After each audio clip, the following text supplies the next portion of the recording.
오늘 저는 우리 시대에 가장 큰 문제가 영적 침체기에 있는데 이 영적 침체를 어떻게 회복하고 부흥할 수 있을까 하는 주제로 말씀을 드리려고 합니다. 저는 지금 있는 사랑의 꽃 피우는 교회에서 23년째 목회하고 있습니다. 여러분이 아시는지 모르겠는데 그 경산시 칠량읍 보인동에 있는 대조교회, 대조에 있는 대조교회에 2002년도 12월 달에 부임해서 지금까지 교회를 목회하고 있습니다.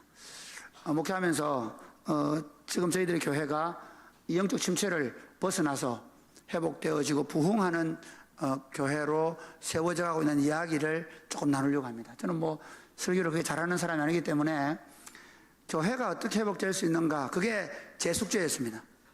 일산에서 2002년도 월드컵이 한참 진행될 때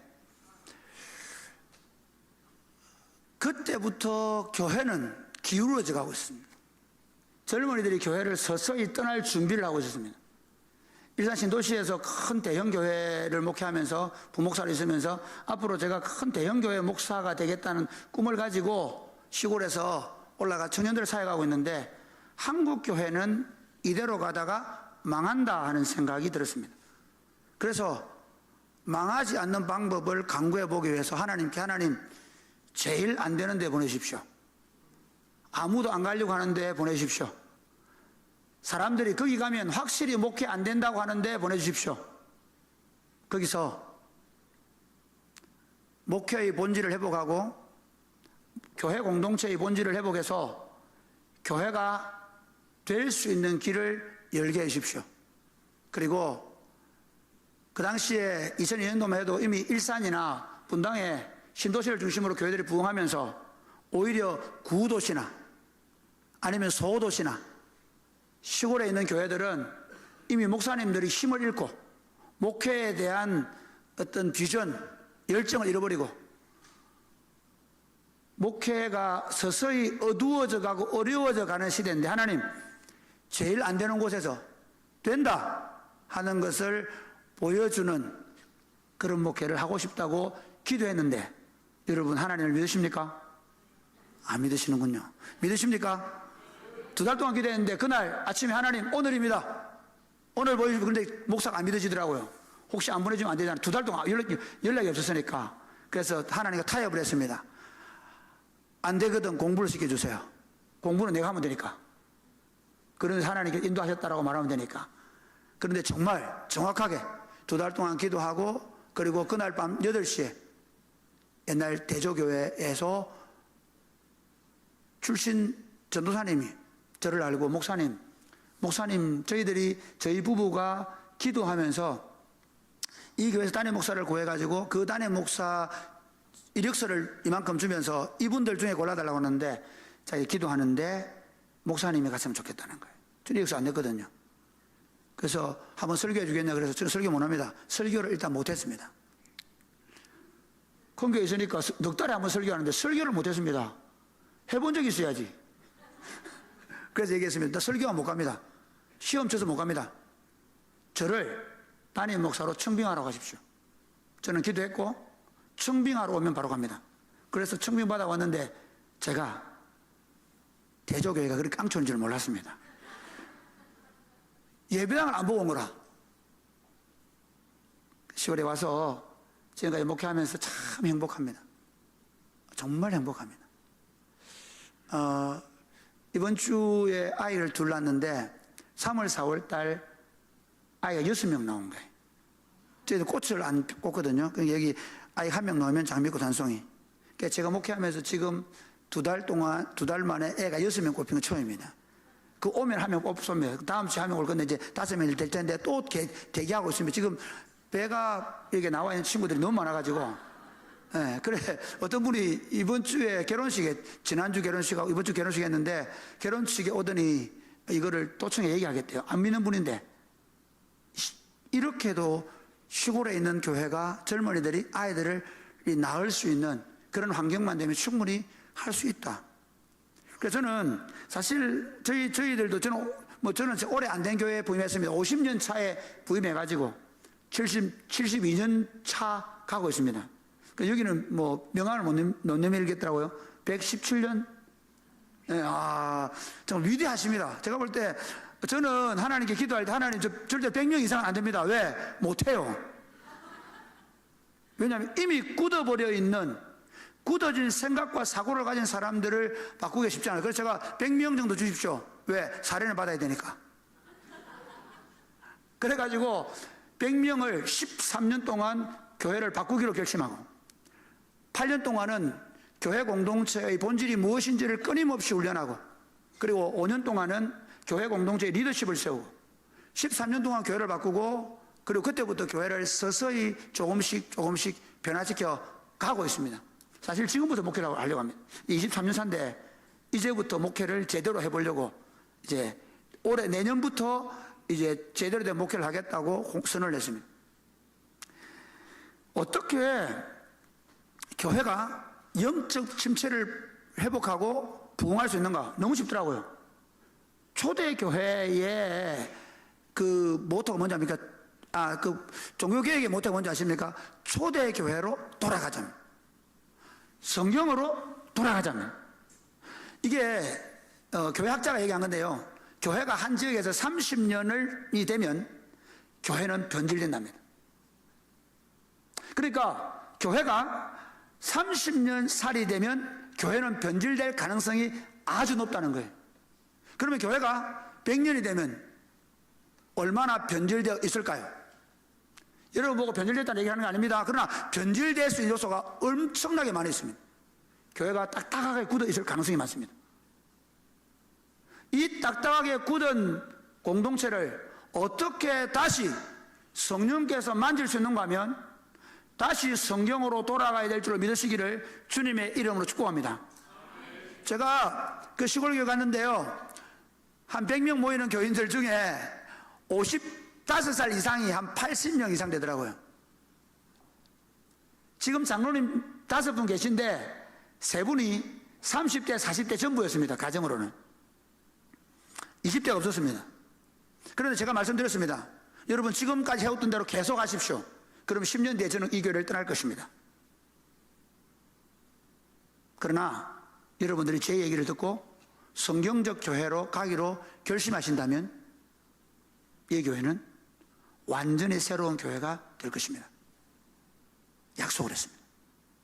쫓아내지 않으면 안 가겠습니다. 죄송하지만 참 못났는데 교회 때문에 유혹을 많이 받았습니다. 이 자리에 오시면 4,000명 됩니다. 이 자리에 오면 목사님 같으면 충분히 해낼 수 있습니다. 할 때마다 일단 영향이 모자라서 안 됐고요. 두 번째는 쫓아내지 않으면 안 가겠다고 약속했기 때문에.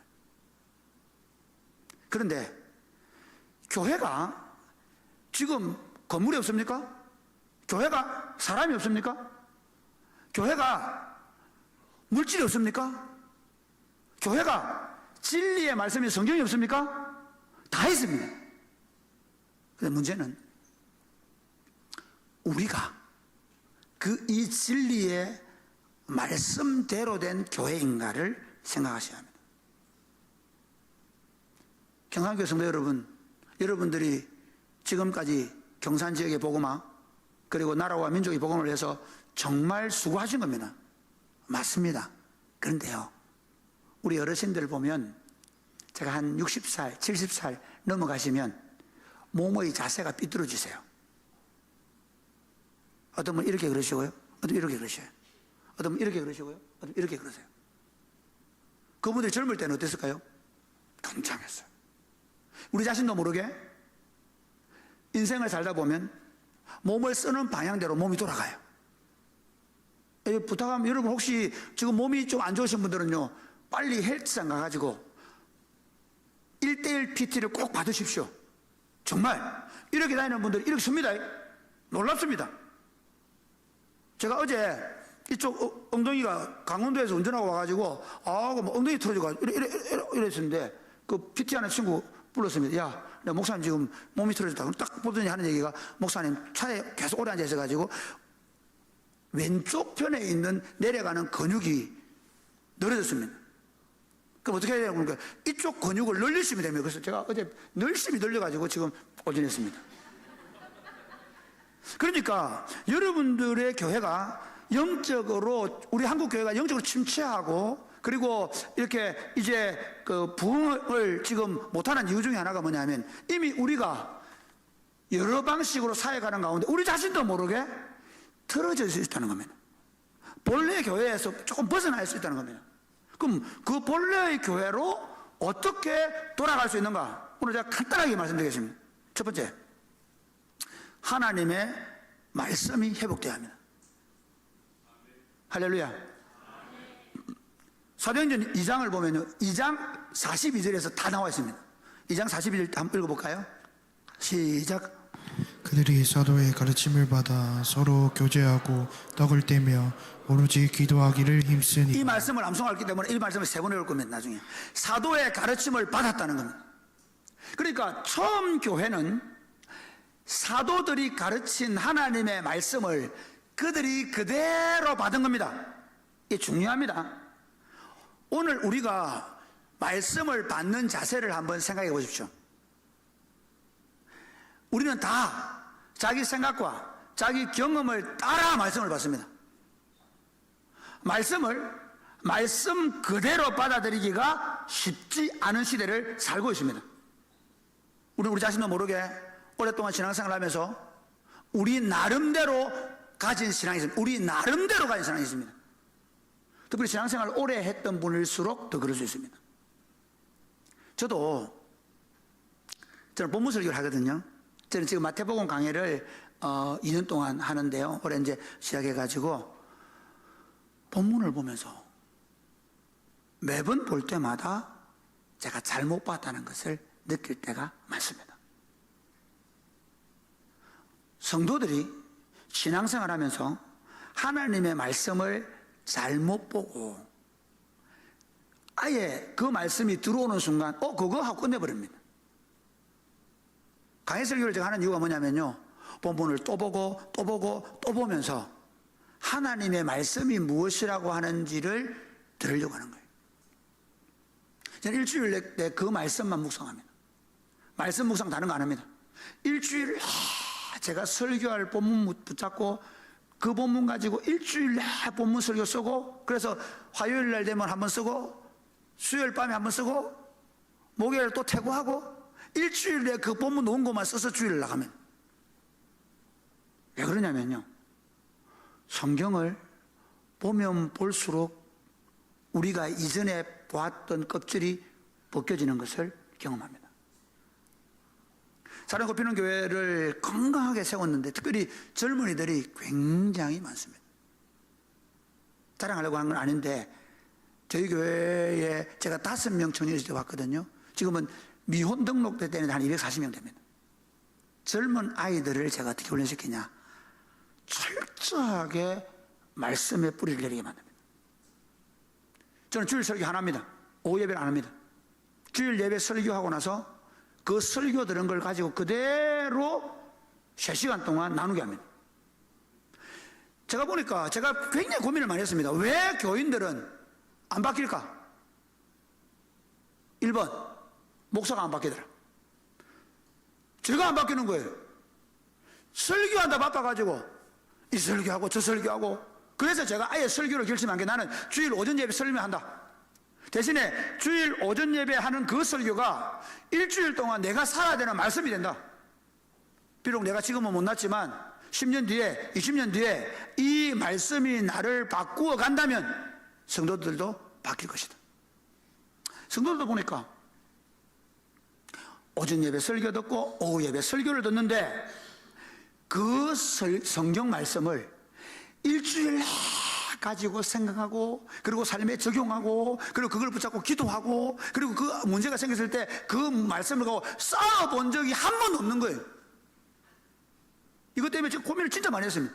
그러니까 어떻게 교회를 세울까 보니까 담임 목사가 하는 그 설교, 이 초대교회는 사도들이 가르친 말씀을 그들이 받아서 그 말씀대로 살았는데, 경산교회는 경산교회 담임 목사님이 하는 그 말씀이 성도들의 심장을 깨뚫지 못한다면, 성도들의 마음을 움직여 놓지 못한다면, 성도들이 일주일 동안 이 말씀을 여러분 소화하시죠, 우리 어르신들 옛날에 소 길러 보셨죠? 소 어떻게 합니까? 소가 처음에는 이렇게 대충 먹습니다. 대충 먹어가지고 확 갖다 놓죠, 위에. 이죠? 그 다음에 어떻게 합니까? 앉아가지고 이렇게. 옛날에 우리 어른들, 대세김들 얘기 많이 하셨죠? 지금 이게 교인들 없어요. 우리는요, 오늘 주일 목사님 말씀 듣고, 오후 예배 부목사님 말씀 듣고, 또 가서, 집에 가서 유튜브로 말씀 듣고, 월요일날 또 다른 목사 말씀 듣고, 듣는데, 진짜 그 하나님의 말씀에 꽂혀서 심장이 뚫리고, 그 하나님의 말씀이 그의 인생을 사로잡고, 그 하나님의 말씀 때문에 여러분 분명히 그 주일날 말씀을 들은 게요, 일주일 살다 보면 진짜 그 말씀 때문에 걸려 넘어지기도 하고, 그 말씀 때문에 싸움이 생기기도 하고, 그 말씀 때문에 내가 결단해야 될 일이 얼마나 많은지 모릅니다. 그런데 많이 들은 말씀으로 묻어버리는 거예요. 오전 예배를 오후 예배로 묻어버리고, 오후에 데리고 가서는 다른 유명한 목사들의 설교를 듣고 기독교 방송 듣고 묻어버리면서 말씀을 묻어버리고 사는 교회가 한국 교회가 아닌가라고 제가 진단한 거예요. 그래서 이 하나님의 말씀이 성도들 한 사람 한 사람을 변화시킵니다. 제가 우리 어른들한테 사실 저희 교회도 꽤 여러 가지 아픔을 많이 가지고 있었거든요. 제가 이렇게 얘기했습니다. 여러분들이 20년 뒤에 하나님 앞에 갔을 때 저는 반드시 예배당에서 장례식을 치르겠다. 그리고 여러분들의 관을 여러분의 후배들이 들고 가면서 눈물을 철철 흘리게 만들어주겠다. 그러기 위해서는 저와 여러분이 하나님의 말씀으로 변화되어야 한다. 할렐루야. 모든 성경은 하나님의 감동으로 된 것으로 교훈과 책망과 바르게 함과 의롭게 교육하기에 유익하니. 할렐루야. 그러면서 이렇게 얘기하죠. 이 성경이 우리를 하나님의 사람으로 온전하게 하며 모든 선할 일을 행할 능력을 갖추게 하려 함이라. 할렐루야. 성경이 우리 안에 있으면 우리 자신도 모르게 하나님 닮은 사람이 되는 것입니다. 우리는 주일 도리들이 아닙니다. 주일날 예배당에 가방을 들고 매주일마다 오는 그런 도리들이 아닙니다. 우리는 주일마다 예배당에 와서 담임 목사님의 메시지를 듣고, 그리고 그 말씀을 가슴에 받아서, 그리고 한 주 동안 살아내면서 그 말씀이 시장바닥에서, 그 말씀이 직장에서, 그 말씀이 우리 학교에서, 그 말씀이 육아를 하는데 곳곳에서 그 말씀의 영향력이 경산 땅을 적시게 하는 하나님의 사람들을 믿으시기를 주님의 이름 축복합니다. 그러므로 사랑하는 여러분, 여러분이 말씀을 받을 때, 주일날 말씀을 받을 때 그 말씀을 잘 받으시기 바랍니다. 당장 주일 오후에 없애는 말씀 안 하겠습니다. 그러나 적어도 주일날 담임 목사가 전한 그 메시지를 월요일날 다시 펴보고, 화요일날 다시 펴보고, 수요일날 다시 펴보고. 할렐루야. 그래서 주일날 들었던 그 말, 요즘 얼마나 좋습니까? 우리 성도들은 차 타면 담임 목사 메시지를 한 번 듣고, 두 번 듣고, 세 번 듣고, 유튜브로 이미 올려놨기 때문에 그 설교를 듣고 들으면서 이 성경의 사람들로 되어가는 거예요. 우리가 실제로 이 신앙 고백서들 보면요, 우리가 하나님의 말씀으로 읽는 말씀은 성경을 읽는 겁니다. 듣는 말씀은 뭡니까? 담임 목사가 주일날 전하는 설교가 듣는 하나님의 말씀입니다. 할렐루야. 한국교회 이를 잃어버렸어요. 한국교회가 워낙 설교 많이 잘하는 유명한 유튜브들의 설교를 듣다 보니까 하나님께서 경산교회에 김 목사님을 통해서 주시는 자기 양떼기 주는 메시지를 잃어버린 것이 한국교회가 지금 영적으로 침체하는 이유인 것입니다. 담임 목사가 전하는 하나님의 메시지를 여러분의 가슴에 새기고 한 주간 살아내시는 복된 삶이 되시기를 주님의 이름으로 축복합니다. 두 번째는 성도의 교제가 회복되어야 합니다. 우리 다시 한번 42절 보겠습니다. 같이 시작. 그들이 사도의 가르침을 받아 서로 교제하고 떡을 떼며 오로지 기도하기를 힘쓰니라. 이거 꼭 외우게 할 거예요. 서로 교제한다. 여러분, 초대교회 제가 교회가 언제부터 어려워졌냐? 콘스탄틴 이후로. 우리는 콘스탄틴이 기독교를 공연해 줘 참 감사한 면도 있지만, 그러나 콘스탄틴이 기독교를 받아들임으로 모든 신하들과 모든 고관들이 기독교 교회로 오면서부터 레디클한 그리스도인, 성경대로 사는 그리스도인, 정말 하나님의 말씀대로 사는 소공동체가 없어져 버리고 큰 예배당을 지어놓고 마치 신전에 제사하러 가는 사람들이 이제 예배당으로 몰려들어서 심지어 그랬답니다. 세례를 못 줘가지고 물을 뿌렸답니다. 대량 기독교인들을 양살하면서 교회가 심각해진 겁니다. 저는 한국교회 문제 가운데서 가장 큰 문제는 전도주의라는 방식으로 많은 교인들을 끌어모으겠다는 생각에 문제가 있다고 생각합니다. 저는 23년 동안 목회하면서 한 번도 전도주의를 하지 않았습니다. 아이들에게 달란트 잔치를 못 하겠습니다. 우리 공동체가 진짜 교회로 변해야만 젊은이들이, 다음 세대들이 우리 교회를 보게 된다는 것입니다. 지금도 제 고민은 그겁니다. 교인들이 옵니다. 교인들이 많이 옵니다. 그런데 문제는 이 공동체가 점점 많아지면서 혹시 우리가 처음 가지고 있던 그 뜨거운 사랑이 없어질까 싶었어요. 여러분 한번 생각해 보십시오. 여러분이 40년 전에 누가 장례를 가놨는데 그 장례식에 안 가신 분 계십니까? 여러분이 30년 전에, 여러분 20년 전에 우리 원로 장로님들, 은퇴 장로님들 자식들 결혼시킬 때 온 교회가 결혼식 왔지 않습니까? 지금 어떻습니까? 저희 교회 장례를 맡아하는 분이 계신데 안 믿는 분입니다. 그분 이런 얘기합니다. 사랑이 꼽히는 교회는 진짜 교회입니다.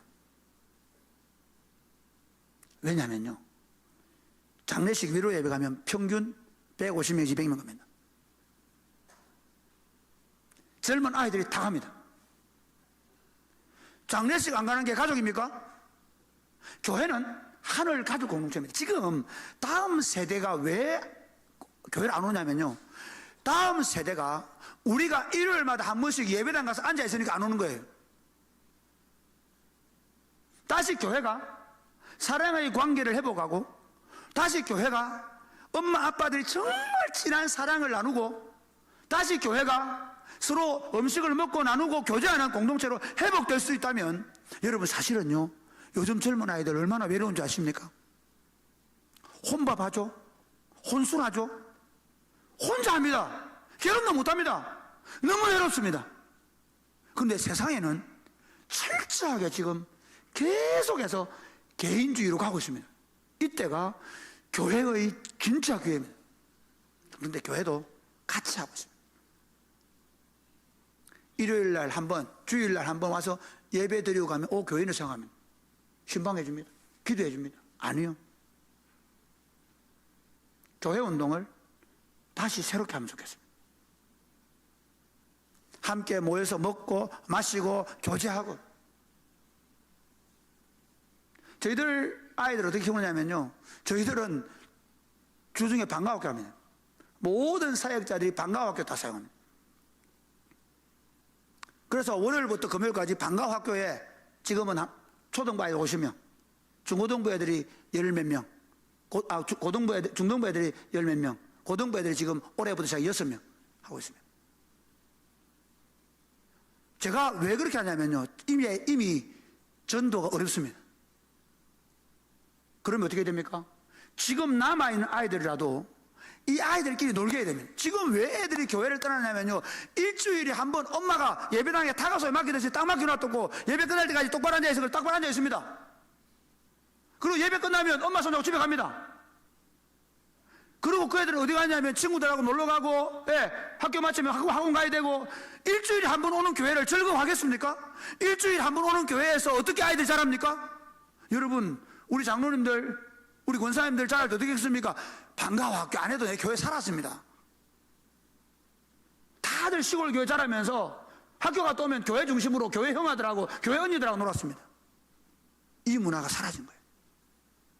다시 교회 운동은 사랑의 관계의 누림으로 바꿔가야 합니다. 우리 그 다음 읽어볼까요? 44절부터 한번 보겠습니다. 같이 읽어볼게요. 44절부터 믿는 사람들이 시작. 믿는 사람이 다 함께 있어 모든 물건을 서로 동용하고 또 재산과 소유를 팔아 각 사람의 필요를 따라 나눠주며 날마다 마음을 같이하여 성전에 모이기를 힘쓰고 집에서 떡을 떼며 기쁨과 순전한 마음으로 음식을 먹고 하나님을 찬미하며 또 여러분 백성에게 이대로 한번 보십시오. 믿는 사람들이 함께 있고 물건을 서로 통용하고 재산을 팔아 나누어 주고 여러분 이걸 하셔야 합니다. 이게 되어야 합니다. 이렇게 만들어 가려고 저희들 엄청 노력합니다. 저희들 어떻게 하냐면요, 저희 교회에 처음 애기 유아실이 아예 거미줄이 쳐져 있었습니다. 애가 없었으니까요. 그런데 어느 날 애기가 하나 태어난 거예요. 그래가지고 어떤 권사님께서 지금 작년에 소천했어요. 그 권사님이 우리에게 3만 원을 주시면서, 목사님, 그때는 교회가 작았으니까 목회비가 제대로 안 나오잖아요. 목사님이 이거 들고 가셔서 목사님이 주는 걸로 주십시오. 그래서 처음에 3만 원 전달. 그리고 또 한 1년 뒤에 또 아이가 하나 나는. 1년에 한 명씩 나는데 그 권사님이 하죠. 그런데 조금 시간이 지나니까 애들이 서서히 많이 나는 거예요. 그래서 제가 이 운동을 어떻게 하기로 했냐. 전 교회가 아이가 태어나면 다 선물을 합니다. 왜 장미꽃을 꽂아 놓는가 하면요, 들어보세요. 재밌습니다. 장미꽃을 다 꽂아 놓고 목장별로 3,000원, 5,000원씩 다 모아요. 해보세요. 정말 좋습니다. 그래가지고 다 그 8주도 모으거든요. 8주 정도 한 2달 동안 모아놔요. 다 모았다가 애가 올 때 제가 유아세례를 딱 줘요. 그리고 어떻게 하냐, 그때 전 구역에서 모은 선물이 마차로 옵니다. 당신은 사랑받기 위해 태어난. 그러면 처음에는 다 울었습니다. 애를 얼마나 많이 낳느냐, 지금 제가 5명밖에 안 되거든요. 저는 저걸 못 낳아가지고 2명 가슴으로 낳았습니다. 3명은 제가 낳고 2명은 제가 가슴으로 낳아서 지금 하나는 중1, 하나는 5학년, 그것도 학교 안 보내고 제가 철쭉함수하면서 키우고 있는데요. 지금 5명 놓은 집이 우리 교회 지금 40대 안에 3명 있습니다. 지금 4명으로 점점 확장되어 가고 있습니다. 3명은 기본입니다. 왜 그럴까요? 아이들이 30대 전에 거의 다 결혼합니다. 그리고 기도 제목은 간단합니다. 애 낳겠다는 겁니다. 애 낳는 것이 전 교인들로부터 환영을 받고 사랑을 받아요. 결혼식을 저희들은 교회에서 해주려고 합니다. 힘들더라도. 그러니까 결혼식, 장례식 다 가집니다. 저희들은 축의금이 10,000원 이상입니다. 어떤 경우는요, 결혼식장을 해요. 그럼 결혼식장 가면 왜 밥 안 먹는다? 그러면 예, 저는 3만 원밖에 안 해서 밥 안 먹습니다. 우리가 갈비탕 먹으러 갑니다. 그러니까 결혼식에 가가지고 너무 결혼식이 많으니까 다 10만 원씩 못 하잖아요. 그러니까 3만 원 하고 밥은 갈비탕 먹으러 가요. 직장 왔다가. 그렇게 해도 합니다. 그러니까 전 교인들이, 적어도 장례가 났는데, 제가 우리 청년 아이가 아버지가 예수를 안 믿고 돌아가셨어요. 제가 나중에 아들이 전도해가지고 돌아갔을 때 영접하고 돌아가셨는데, 젊어서 저 나이에 돌아가셨는데 암 때문에 제가 장례식을 치러주겠다고 했습니다. 그래서 제가 우리 그 장례식 분한테 부탁했더니, 이 애 가가지고 목사님, 그분 보고, 사장님 우리 지금 돈 없어요, 장례식 어떻게 치러? 그러니까 걱정하지 말고, 그분이 안 믿는 그분이 뭐라냐면, 사랑이 꽃피는 교회가 있어서 걱정하지 마세요. 안 믿는 분이 사랑이 꽃피는 교회가 있기 때문에. 그래서 제가 나중에 물어보니까요, 부조금이 봉투로만 300명 이상 나왔대요. 여러분, 교회 운동은 이제 얼마나 많이 열심히 전도할까가 아니라 얼마나 우리가 진짜 가족이 될까입니다. 할렐루야. 예, 이 운동을 펼쳐가셔야 돼요. 진짜 서로 사랑하는 거예요. 사랑하는 우리 어르신 장로님들 여러분, 우리 권사님 여러분, 서로 사랑하시기를 주님이 축복합니다. 옆에서는 사랑합니다. 진짜 사랑합니다. 네, 저희 교회도 조금 그러시기한 교회였거든요. 저희 교회 조금 거시기해서 그래가지고 제가 오니까 막, 그래서 내가 그랬죠. 하나가 되셔서 저를 쫓아내십시오. 하나가 되셔서 저를 쫓아내십시오. 교회는 하나가 돼야 됩니다. 목사하고 함께 가든 목사를 쫓아내든 교회가 하나가 돼야지. 사랑이 꽃피는 교회로 왜 바꾸시는지 알겠죠? 지금도 꽃이 다 안 폈습니다. 철저하게 제가 지금 말씀드린 건요, 지금 아주 빙산일갑니다. 제가 한 목회는 다른 게 아니고 교인들이 같이 아이를 키우고 같이 결혼식을 하고 같이 장례를 하고 철저하게 교회 공동체가 사랑의 관계를 만들어가는 운동을 펼쳤습니다.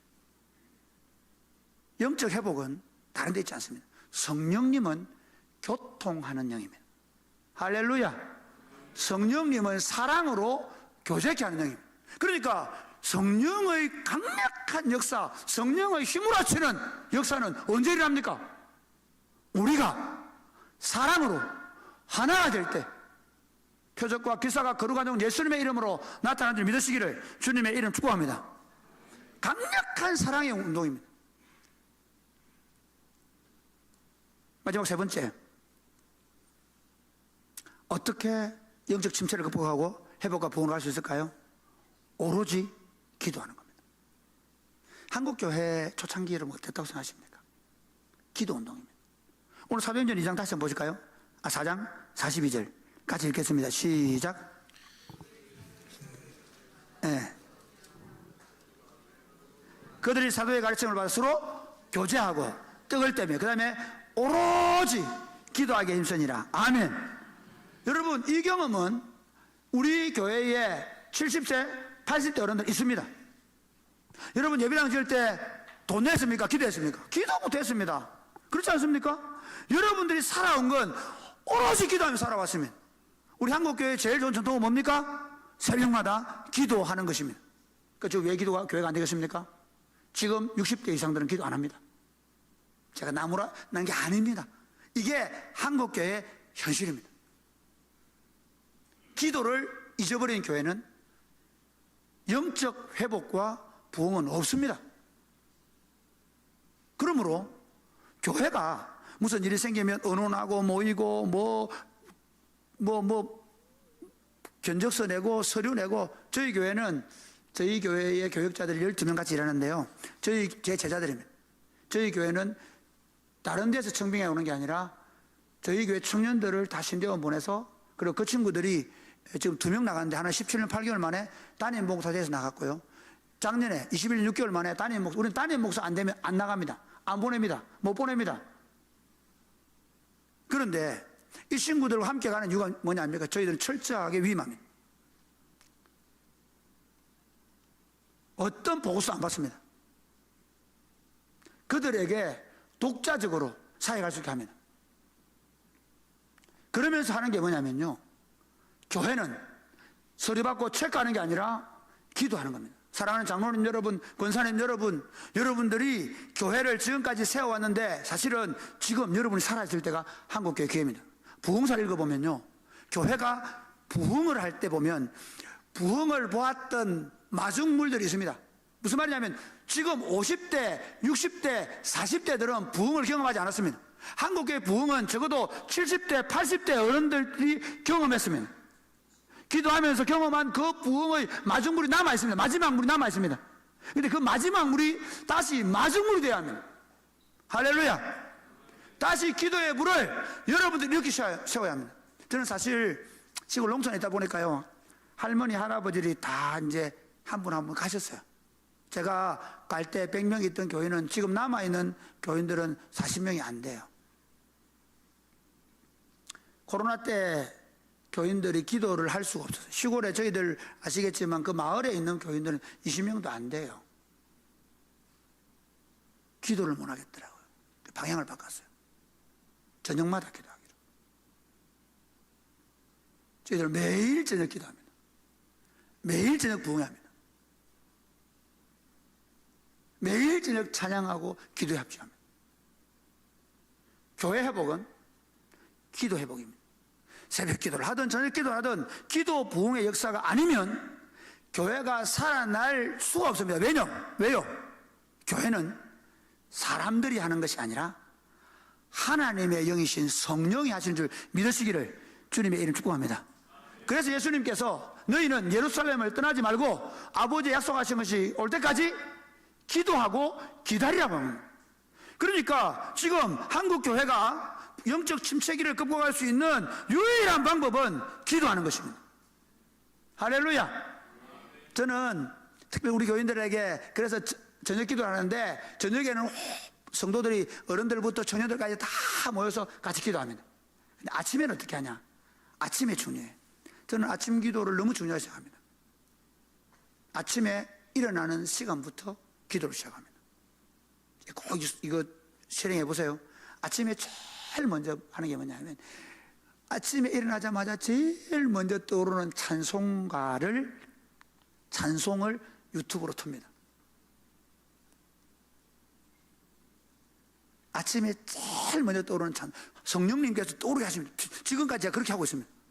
아침에 제일 먼저 떠오르는 찬송을 듣습니다. 그걸 1시간 듣기.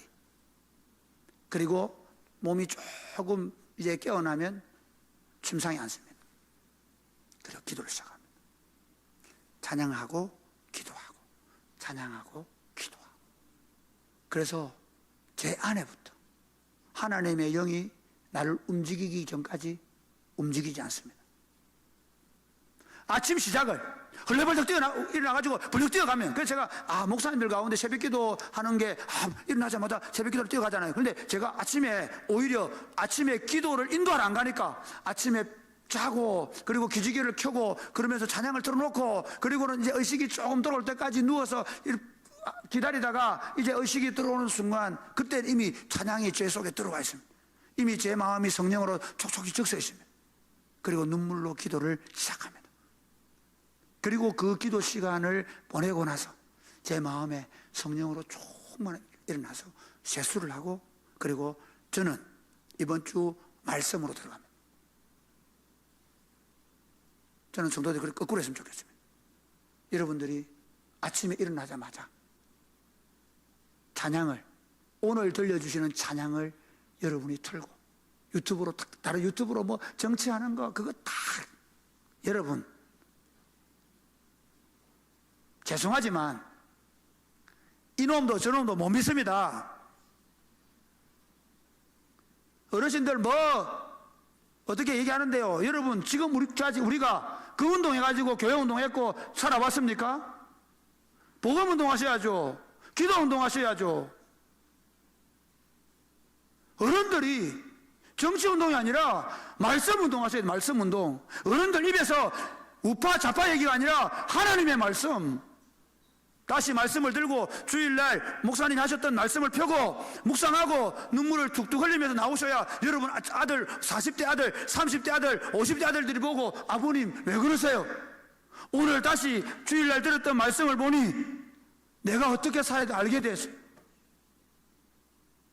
매일같이 그렇게 찬양을 들으면서 흐느끼며 기도하고 오시는 아버님을 보고 다시 30대들이 각성하고, 그 30대 40대들이 각성한 모습을 우리 손주들이 보면서 우리 다음 세대가 세워가는 꿈을 꾸시기를 바랍니다. 말씀을 맺겠습니다. 사실 저도 아직 진행 중입니다.